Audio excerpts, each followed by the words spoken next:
How you doing, everybody? It's Monday the 22nd of February 2010. It's around lunchtime, and I hope everybody had a good weekend. I know it was cold and that, but I hope everybody stayed well and stayed warm. Okay. I want to deal with a couple of things today, and they're both interconnected.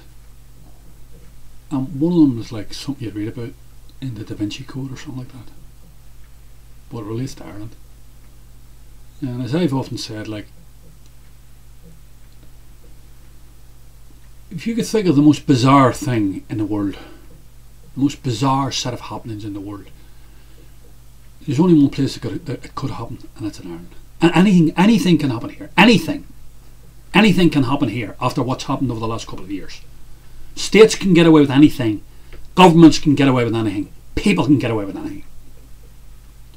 Anyway, the first article lists the 10 major men in NAMA involved in NAMA. And by that I mean it lists the 10 people who owe the most money to Irish banks that we're bailing out. Okay? It lists them all off. Now there's 10 people listed in the article. I put these two articles up here so you can have a wee read of them if you want.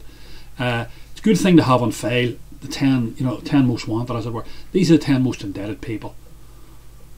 These 10 people owe Irish banks 16 billion euros. Just think of this. Almost a third of the money we're going to borrow for NAMA is going to go to the banks that loan these men this money. Do you understand that? That's a third, yeah, near enough a third. It's not quite, it's about 30%. That's hard to get you. 10 people. Now I have it in good authority that the whole NAMA thing, which is 54 billion, centres around 300 people, and men and women. I have this on real good authority. So 300 people in this state, just 300 of them, have cost us 54 billion euros for us, our children and our grandchildren. Okay? Nothing's going to happen to those people. Absolutely nothing.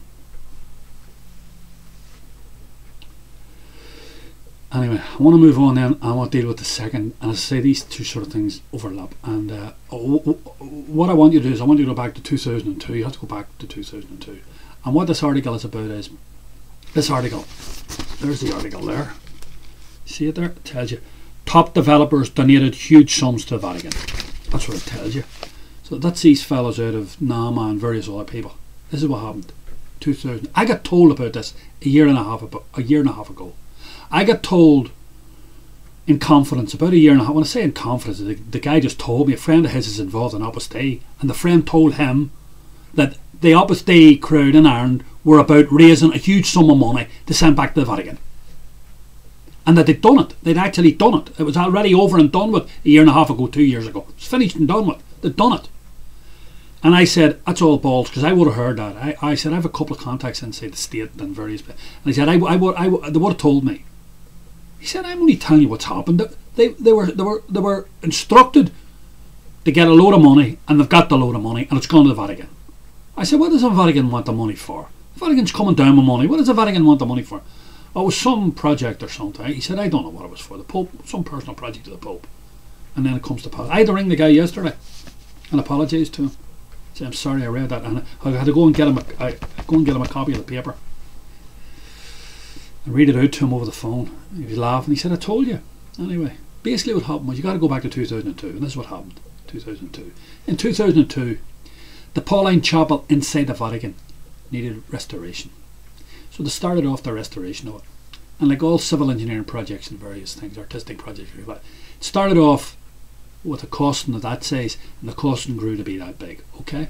So by 2004 there's no money left. 2005 there's no money left. But if you can imagine back to 2004, 2005, there were the Pope, his secretary, the head of the Vatican Bank, and the Secretary of State were all dealing with the major Bilderberger, one of the major Bilderbergers in Europe. Our Bilderberger, a man called Sir Peter Sutherland, given the title by Elizabeth Quilp, you know, Saxe-Coburg. Sir Peter Sutherland, he was in the Vatican, and he was in ongoing talks about becoming the investment guru for the Vatican Bank. So obviously there was a lot of détente going on between Sutherland and the Vatican Bank, and I'm sure the Vatican Bank knew already that what do you call it, how well Ireland was doing and how well the banks were doing in Ireland and all the rest of it. Okay, and they would have got the accounts from various banks and all the rest of it, so they would have known. So eventually the penny dropped with the Pope, the Polish Pope. So the Polish Pope called in the major hitman internally in the Vatican. The 3 or 4 of these guys inside the Vatican, and this fella is called Cardinal Lagiolo. I believe he's a bloke in his he's in his 70s. At that stage he might have been in his 70s, he might have been in his late 60s. Okay, so we brought him in, said to him, Cardinal Lagiolo is the Papa Paul. I want you to get on to my good friend of mine, Sean Fitzpatrick, the chairman of Anglo-Irish Bank. I got recommended to him through my best friend in Ireland, Bono. My best friend in Ireland, Bono, he recommended Shawnee to me. So I want you to go on to Mr. Fitzpatrick. I want you to give him a personal message from the Pope. I want you to tell him I would think it would be in everybody's interest if we could get this matter of the Pauline Chapel sorted out, and I would be ever in his debt, and every day I would pray for him. Will you do that? And by the way, tell him, send my regards to Bono. You know, we are the 2 leading gurus in Ireland. When you go into every home in Ireland, they have a photograph of me up on the wall, and beside it they have a photograph of Bono. God bless you. Out your man goes. Next day he's on to Sean Fitzpatrick. Hello Shawnee, the Vatican here, Cardinal Lagiolo. Who? What's going on? Oh, Cardinal Lagiolo, yes. Papa Paul sends his regards.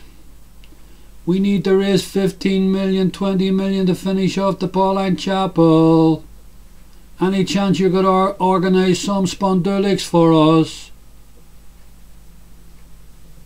Listen, you tell Papa Paul not to worry. I'll be back within 48 hours. Oh, by the way, the Pope sends his regards to Bono. Anyway, major conference call then down at Stephen's Green in Anglo-Irish Bank headquarters. All the buttons pressed. Listen, lads, all the Nama men and all his acolytes. Okay, this is the way it's going down, lads. I need to raise a few bob for the Pope, Papa Paul, and he tells me that if we look after him, he'll look after us down the line. Okay, there could be big building contracts going on down in the Vatican within the next 5 or 10 years, and we'll be all on them. We'll you know what I mean? It's a quid pro quo job here, literally and metaphorically and every other way. So I'm going to put you all down for $1 million each. Now I give you the money, but you have to sign off on it. You know what I mean? Like you already owe us 150 million. What does that matter? Another $1 million isn't going to make any difference. It's just 151 million you owe us now. You know what I mean? That's all. So 6 or 7 of them put their names down for it. And this is who put their names down for it. Okay, I'll read them out very, very quickly. Mr. Patrick McKillen, Nama man. Mr. Sean Moran, Nama. Mr. Derek Quinlan, Nama. Mr. Johnny Ronan, Nama. Mr. Sean Fitzpatrick, Nama. Mr. Dennis O'Brien, not Nama, but he owes us 65 million from capital gains tax when he jumped ship from the sale of ESAT Digifone. And then the final one that I can see there is Mr. Michael Fingleton. I'm sure there's other ones there that I haven't covered that may be involved in Anglo-Irish, but they're not involved directly in this. Okay. And I just find all this extraordinary. It's like something, as I say, out of a Dan Brown Da Vinci Code novel. It truly is. The only reason I'm concerned about it is we now own that bank. That's our money was given to the Vatican. That's your children's money and your grandchildren's money and their children's money. This Anglo-Irish Bank has probably got indebtedness of between 50 and 70 billion. And that's all your children, me, you, your children, my children, your grandchildren, my grandchildren have all underwritten this. And they're all going to get fucked. But we know who likes doing that, the little children, don't we? It's just a microcosm of the macrocosm. That's all it is.